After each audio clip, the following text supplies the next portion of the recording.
I never would have thought that Pedro Pascal would be the problem child behind the scenes of the Mandalorian drama, but alas, he is. Let's break it down.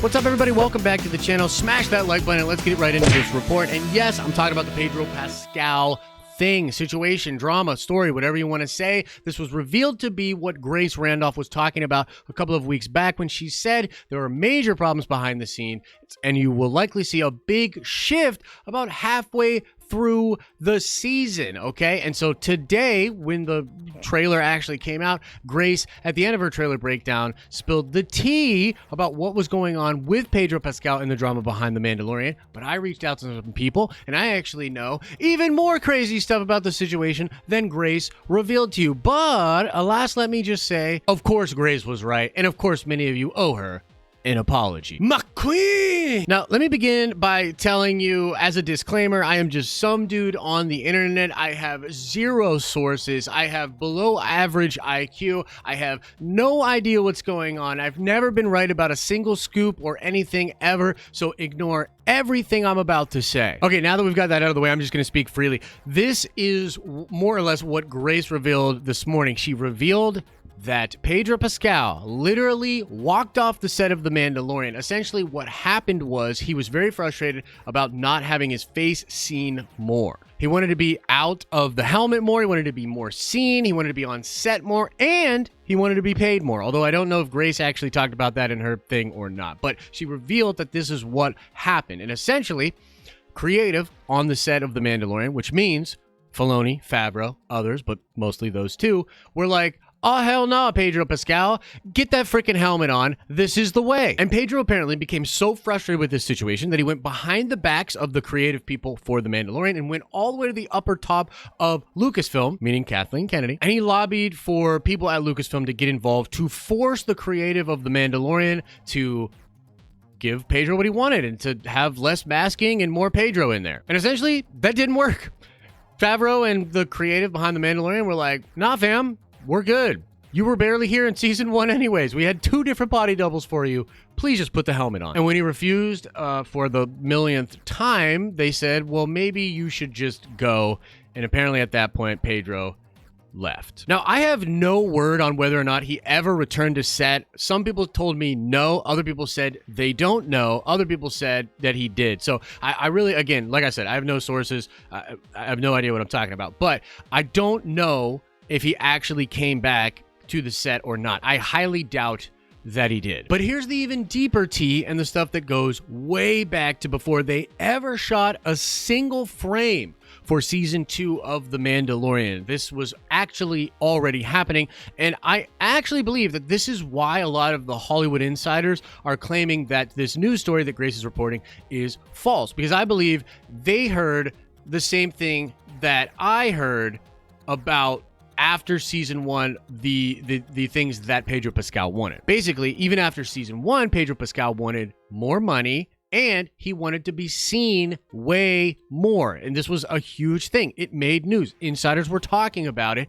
but apparently, as the story went, that got handled. At the time, it was apparently squished. Whatever happened, Lucasfilm was like, yeah, we'll do that, Pedro. No big deal. We will figure that out. It's all good. And then Pedro was happy. However, when he actually then went to show up on set, creative still refused to do that thing that he desired. And not only did he desire it, but he actually felt like he had properly negotiated and received that as compensation, that he was going to be seen more. And it was at that point that he went back to Lucasfilm, not like sort of behind their back, but like kind of behind their back, to then ask Kathy to intervene because he had supposedly already figured this out before. Now, look, in this situation, I actually understand where everybody is coming from.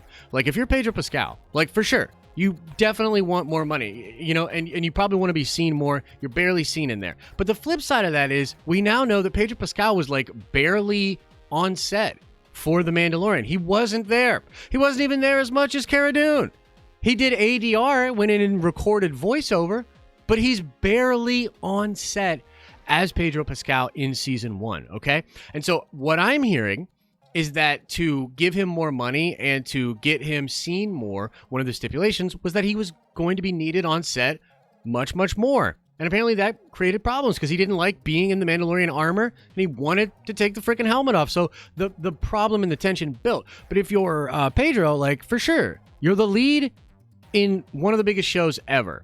Yeah, you of course want to be seen, and yeah, you of course want more money. And then this next part here is like really speculative. So I again, you know, this whole thing's fake news because I have no idea what I'm talking about. But this part especially, guys, especially is conjecture. But this is what I believe is going on, and this is what makes this all the more interesting. Jon Favreau is being positioned to take a big leadership role at Disney and at Lucasfilm. Disney wants him to do that. He is on the fence, okay? Again, speculating.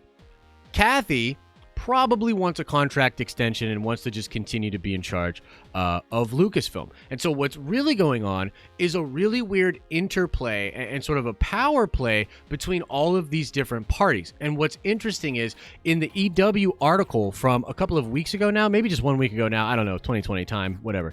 So Favreau literally says to Entertainment Weekly that in the back half of the season, you might really branch out, tell some self-contained stories. There may be episodes where you barely see the Mandalorian or the child. It was like he was prepping, even back then, he was prepping the audience to be ready for a really wild, opened up back half of the season because he's cutting out Din Djarin from those episodes. And what I really think is going on here is Favreau is actually playing the game in a way that he wants to show the audiences, and he wants to show Pedro Pascal, that they don't actually need Pedro to make this show successful, to make this show work. Not only do they have the body doubles, but they could potentially even kill Din Djarin off and move forward with a Sabine Wren, a Bo-Katan, or maybe even a Boba Fett. All technically Mandalorians. You know, technically Boba's not, but maybe he is now. They'll retcon it, whatever. Point being, I think Jon is playing that kind of a game, okay? I think Pedro's playing the game of, oh, I'm not coming back. I ain't shooting nothing. I'm going to make the end of your second season terrible so that then you'll have to renegotiate with me to get me back for season 3. I think Disney is caught between a rock and a hard place because the very last thing they need is more Star Wars drama, especially when it comes to The Mandalorian, because it is their crown jewel. And so they're in full-on panic mode, trying to prevent people like me and people like Grace and all the other people that are lying to you, or maybe they don't know, but they're likely just lying to you about what's actually going on with Pedro Pascal behind the scenes for The Mandalorian. Now, it's possible that all of this gets worked out. It is possible. Maybe that could happen. But I don't know, man. I think it's going to highly depend on how fans feel about the second season of The Mandalorian. My gut tells me I don't think fans would really miss Pedro Pascal all that much if they either recast or they moved on beyond that character. But I open up the question to you, you know, even though all of this is fake news and not real, what do you think about this? Do you think it could be real? What do you think Disney should do? What do you think Pedro should do? What do you think we should do as a fan base? Let me know your thoughts in the comment section below. And now let's shout out Orlando Santiago Jr. Yes, indeed, Thor Love and Thunder is using the Mandalorian volume tech for that film. And now let's ask another nerd card question before we get out of here. I want to know, what show did Jon Favreau say he would like The Mandalorian to become more like in the recent Entertainment Weekly article? If you like this video, make sure you drop a like on it. And if you're enjoying the content over here, you will absolutely love the live streams we do straight from Nerd Vengers Tower, Monday through Friday, starting at 10 a.m. Eastern Standard Time. As I always say, I hope you're having an awesome and a nerdy day, and I'll see you in the next video.